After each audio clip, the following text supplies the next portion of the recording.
pays, la France, dire qu'ils acceptent le principe que leur ambassadeur parte, leur ambassadeur est parti. Et le deuxième élément sur cet aspect, c'est le départ des troupes françaises, comme vous le savez, qui sont à la base aérienne.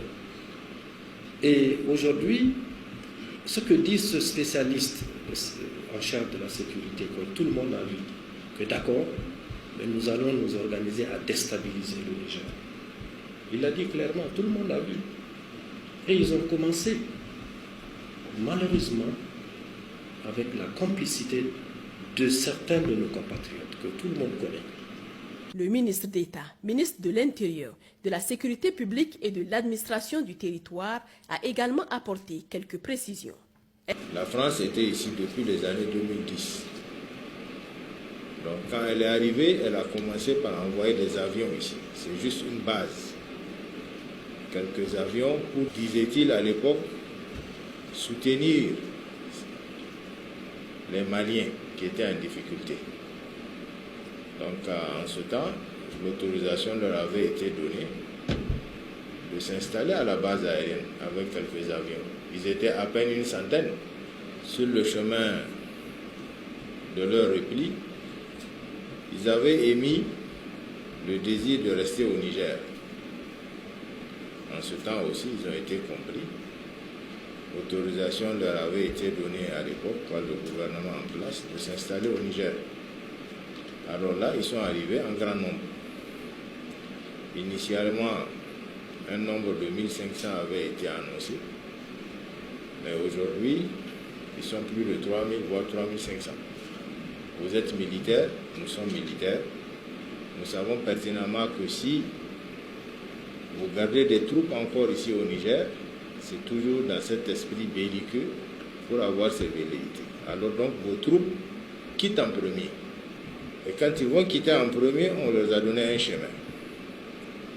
Vous allez quitter, mais pas par le Bénin, parce que nous savons que vous voulez aller au Bénin. N'importe quelle direction, sauf le Bénin. Et que vos avions, on va les lâcher à la dernière minute. Donc ils ont lu à travers cela que ça ne les arrange pas, certainement, parce que nous aussi, nous avons pressenti qu'ils avaient des intentions malveillantes. Ils saisissent la balle au bon pour dire, ben non, nous, on voudrait partir avec l'aviation. Donc, tout le contraire de ce qu'on a proposé. Pour vous dire que ces gens-là ne sont pas dans une logique de quitter le Niger. Leur logique est simple.